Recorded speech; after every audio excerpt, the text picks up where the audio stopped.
Hello and welcome to the program. I'm Mrs. Misala Ajigun. Nigerians have rejected plans by telecoms companies to increase tariffs following approval by the Nigerian Communications Commission, NCC. This is the biggest or one of the biggest talking points in the country at this time. The decision comes as the sector faces mounting financial struggles on the back of the devaluation of the naira, the removal of subsidies, and increase in operational costs. Telecom operators had reportedly requested a 100% tariff increase, but the NCC says it capped the increase at a maximum of 50% of current tariffs. Giving details, the Minister of Communication, Innovation and Digital Economy, Bosun Tijani, says the decision considered ongoing industry reforms that will positively influence sustainability in the country. Telecom tariff rates in Nigeria have remained unchanged since 2013. If implemented in February 2025, the tariff increase means Nigerians will pay more for phone calls, SMS, and data for the first time in 12 years. Well, let's give you a breakdown of what this 50% hike means for Nigerians. For context, the minimum acceptable price for phone calls will move from 6 naira 40 kobo to 9 naira 60 kobo per minute. On average, the cost of phone calls will rise from 11 naira to 15 naira 50 kobo per minute. For SMS, the current charges of 4 naira per SMS sent and will change, and each SMS will now cost 6 naira. For data rates, Nigerians will see a hike in average price of 350 naira per gigabyte to 525 naira per gigabyte. In reaction, various agencies, including the Socio-Economic Rights and Accountability Project, SERAP, the Telecom Subscribers Association, and even the Nigeria Labour Congress, have issued an ultimatum to the federal government and telecoms companies to step down the recent 50% hike in the cost of calls and data, as well as SMS. They describe the tariff increase as unlawful and have promised to take legal action if it is not rescinded before the February 2025 planned implementation. And let's unpack all of these. I'm now joined by an expert in information and communications technologies for development, Israel Tijani. Thank you for joining us, Mr. Tijani. Now, there's been widespread condemnation of this 50% telecom tariff hike, the first in 12 years, from Nigerians who are already grappling with the current economic headwind. But do you think that this is a fair deal, especially at this time? Okay, thank you for having me. So when we talk about fairness in this context, that will have been a careful, balanced between the need of the telecom companies and their financial needs and viability, and also to ensure the assurance of affordability of essential communication services for the population, and a more gradual or staggered approach to tariff adjustment, coupled with the greater transparency and public consultation, would likely have been seen as something more equitable. And the fairness of this tariff hike is highly debatable. In fact, when you ask Nigerians, because on one hand, the telecom operators will tell you that, okay, we are doing this for the first time in 12 years, and also we are doing it because of the current operational costs, which has increased due to inflation, naira devaluation, and even energy prices. And then the hike, does it makes the sector more sustainable, potentially protecting jobs and ensuring that they also offer good services.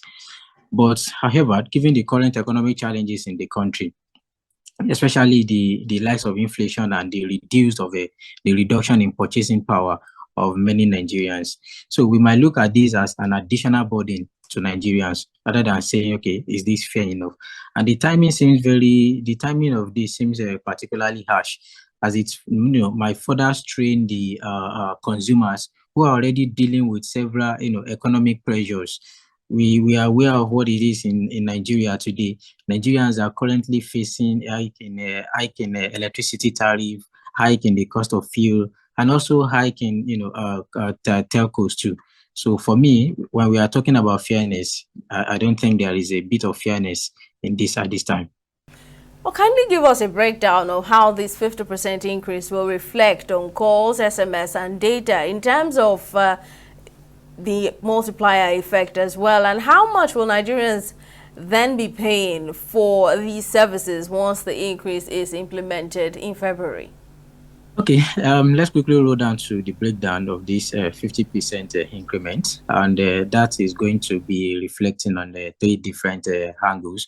We look at call rates, SMS rates, and the internet data. So let me start with the call rate.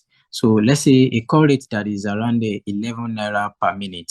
With this 50% increase, is going to be around 16.50 kobo now, 16 naira 50 kobo per minute for call. And in some cases, depending on the subscriber anyway or the provider anyway. So if a provider offers their call rate at 10 naira per minute, so meaning that with this increment, 50% increment now, so a minute call will be going for 15 naira. And for SMS as well, so SMS is around 4 naira. The 50% hike means that you'll be paying 6 naira for SMS. And data, which is like a naira per megabyte, which we have like a gigabyte going for 1,000 naira. So be getting a gigabyte of data for 1,500 naira. However, there is what we call the SME data, which is like 350 naira per gig or so. So that will be going for 525 naira per gig for that. So, but this increment is based on the provider, because we have a couple of them in the country. Well, some experts have argued that there are other avenues for that these telecom companies can source for the much needed funds. For example, the capital market, instead of placing extra burden on the masses. Do you agree with this? All right, thank you for bringing that up. So although I'm not a perfect economist myself, but at least I'm an entrepreneur. So I can tell you that definitely there is an alternative way to source this. And if we look at telecoms company, looking towards the capital market, which could allow them to raise capital without, directly increasing the consumer cost or putting this burden directly on subscribers. But however, there are some issues around, getting funds in the capital market, because for you to actually harness funds in the capital market, so investors too have to consider a whole lot of things, such as, their confidence in you to invest in you, the regulatory approval, the current economic climate. So which are some of these things that might actually make investors to be very cautious. But why this approach could also reduce the immediate burden on consumer, I think telecom companies might also argue that the tariff adjustment reflect their direct operational costs and ensure service sustainability. So the challenge is now lies in balancing the financial strategy with consumers' affordability. So, but definitely there are also alternatives for them to actually raise funds.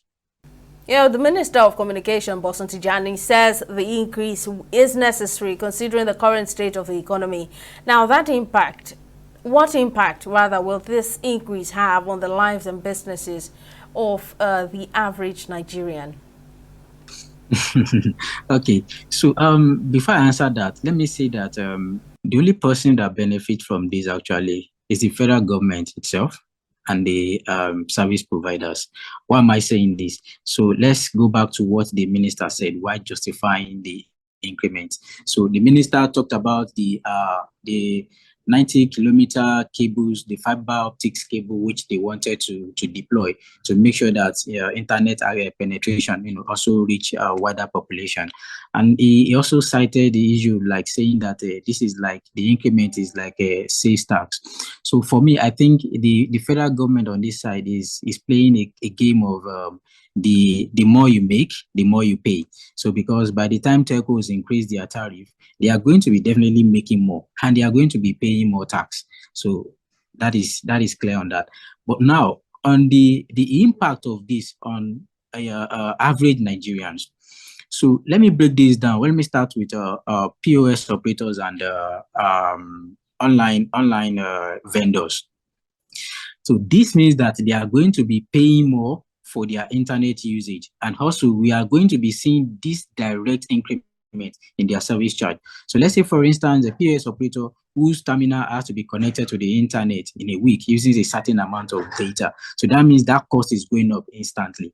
And then you're going to see that also reflecting on their service charge. So if you are paying 100 naira to withdraw 5,000 naira, so we might see something like 150 naira now to withdraw 1,000 naira from POS operators. And also, this is going to reduce affordability. And what I mean by affordability is that low-income brackets now, they might not be able to afford this. We understand that a significant population of Nigerians are faced with multidimensional poverty. And when we are talking about internet penetration, let's take something into consideration to start with. The federal government has a policy of digital inclusion. And you've always been an advocate of, digital literacy and all that. So this now is going to roll back the progress and the success that has been made towards that policy. And in fact, we should ask the federal government if this increment now is in line with their policy of, improving digital literacy and increasing internet penetration in Nigeria. Because you might at the end of the day see people, if they cannot afford this now, they will just have to be disconnected and go offline. That is the impact of what we are seeing now. So in essence, this is going to exacerbate the digital divide that we are already having in this country. Because if we look at it, we can say we made a lot of progress when we look at statistics on internet penetration in Nigeria. I think about 52% of the population is connected. So, but is this now not going to roll back the success that we've made towards that with this hike? So that is what the impact is going to be on average Nigerians, and their negative impact on every business, every daily business, and every household in the country. Mr. Tijani will continue this conversation after this break. The program will continue shortly. Do stay with us.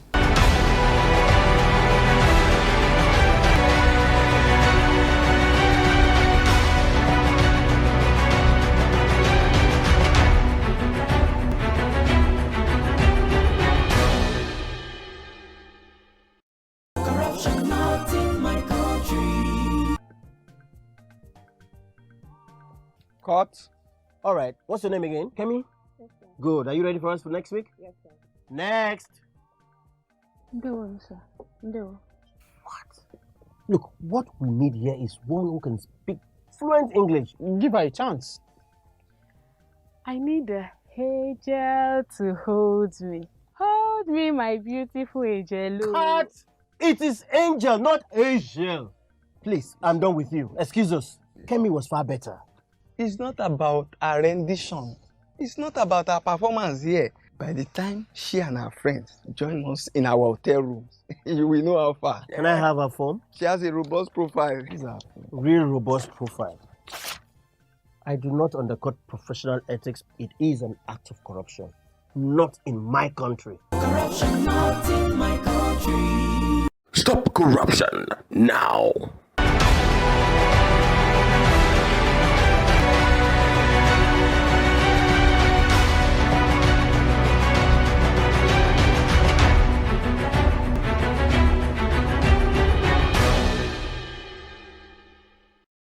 Welcome back. Let's continue the conversation on the announcement of tariff hike for telecommunication companies in the country as approved by the Nigeria Communications Commission. I'm still discussing with Israel Tijani, an expert on information and communications technologies for development. Thank you for staying with us, Mr. Tijani. Before now, Nigerians have lamented that the cost of services offered by these telecom companies in the country don't correspond with the validity period that they advertise. Now, these telecom providers have pledged to deliver great service once this tariff increase is implemented. Now, those increasing tariffs guarantee improved services? So before I break that down, I would just say no. So the increment in the tariff does not directly correspond to improved service delivery. So the answer is no. Now let's break this down. The federal government itself is promising that we are going to be having 25 megabyte Mbps in urban communities and 10 Mbps in rural communities. In the past, we've heard something similar during the period when they said they are rolling out the 5G connectivity, and you will get to some places you won't have 5G connection. And we've seen that this is not, this does not really correspond to improve the service delivery. What actually makes this happen is beyond just increasing the tariff, and the increased tariff does not automatically guarantee improved service. So while telecom companies have pledged better service delivery, the effectiveness of this promise, anyways, relies on regulatory oversight. And when I mean regulatory oversight now, we are talking about the likes of NCC itself and the Federal Competition and the Consumer Protection Commission, which is FCCPC, to make sure that they are able to handle and to provide a visible measurement of improvements in connectivity. And I think recall there was a time that the House, they were debating on a particular issue that when you are making a call and your call just abruptly terminates, they are not going to charge you for that. And some things around that, in some situation whereby you send an SMS, you don't have that SMS delivered, and you get charged for these things. And has anything happened? Has any improvement come up on that? No. So meaning that the increment in tariff does not correspond to, better service delivery. What gives us better service delivery is, regulatory oversight and the willingness to actually put the infrastructure to ensure that the services are worth the value in place. So because don't be surprised, we might not be getting value for money at the end of the day if this is not well monitored.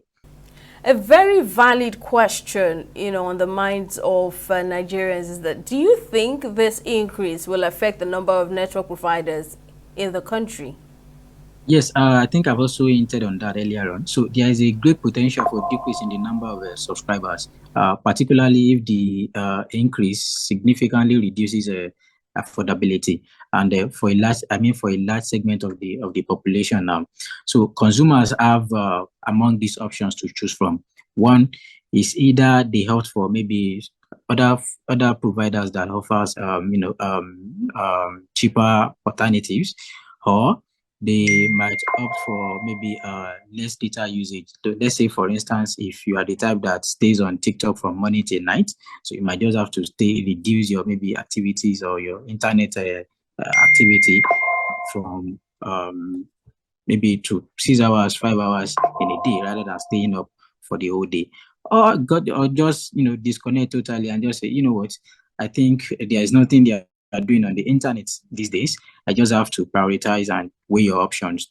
So this is definitely going to impact on the number of subscribers. And for my fear is that we are going to have a whole lot of people, sent back to the dark age again, which is my fear. Like I mentioned earlier on, the country is faced with full of people with multidimensional poverty. These are people that they don't have up to $1 in a day. So now with this kind of amount of increments, where do you expect them to actually now get additional funding to be able to have their digital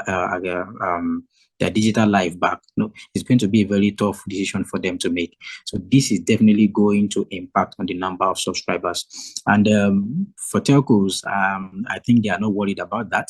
So if you have 5 people that are paying this amount, so I think it's better than maybe 10 people that are paying lesser. So maybe they've done their mathematics and they see that if you have 5 people paying this amount, they can make more than maybe 10 people paying lower, looking at their operational costs. So it's going to really, really affect the number of people who's online. Well, finally, the National Association of Telecom Subscribers has decided to take legal action against the federal government for approving the 50% increase, which is expected, of course, to take effect in February. Is there a chance that this can be reviewed and possibly reduced? That's the amount now, the increase. Can it be reduced if the case is taken to court? Okay, legal actions and chances of review. Well, legal action could indeed lead to a review of the tariff hike. The court might consider the argument of the consumer rights, the timing of the increase, and whether due process was followed by the NCC. And if the case compelling evidence on, so there's a possibility for the court to intervene, possibly ordering a reassessment or even a reduction. However, the outcome will depend on the legal arguments made and the interpretation of existing. If the consumer rights are able to present their case very well before the courts, and also justify the fact that there are so many things that is being going on that is getting hiked in the country, from food to electricity to everyday life. Everything is going up, and adding to this with tariff hike by the telcos is just placing another burden or additional stone on Nigerians. So I think they might be able to pay. If we are doing this, we can. Government, they have a whole lot of programs. Also, so you're saying that for these people now, by the time they are done, they might have difficulties and challenges, even accessing some resources online to actually pursue their studies, to actually further what they've learned, or even to put into practice what they've learned. So this is going to be should the consumer rights able to put forward a very compelling case. So I think the court might be able to intervene in this and even force the federal government to actually come up with maybe a subsidy or something to just cushion the effect of the increment in this. For instance, the federal government can just say, okay, maybe they can whitelist some of our IP addresses and make sure that, okay, fine, maybe your first 30 seconds of call will not be charged. Then afterwards, they now start charging you for this. Something that the federal government can just come up with to actually cushion the effect of this increment, because this is not going to go down well with the consumers. Well, I think it's not going to go down well with the truth of consumers. So that is why they are heading to the court. And the moment this case gets to the court, so now legal battle, there's going to be a whole lot of back and forth. So that's what I'm saying. It's not going to go down well for both parties, anyways, because the two of them just have to come up with a compelling narrative to actually push their case. So while the federal government is coming up with their own excuses to actually justify the increment, so the consumer right also will actually be rolling out their compelling facts about what is currently going on in the country. We all know what we are paying on Band-Aid as a Band-Aid user, and are we even enjoying the services when we pay so much? So they have a case here. The consumer right actually have a case here, because the increment does not actually reflect that people are going to enjoy better service delivery or quality. So I think the consumers, they have a case. Well then, Mr. Israel Tijani, Information and Communications Technologies for Development expert, we appreciate you for sharing your thoughts and insights with us. Thank you very much for coming on the program. That's all we have on this episode of the program. Thank you for watching. We'll see you next time.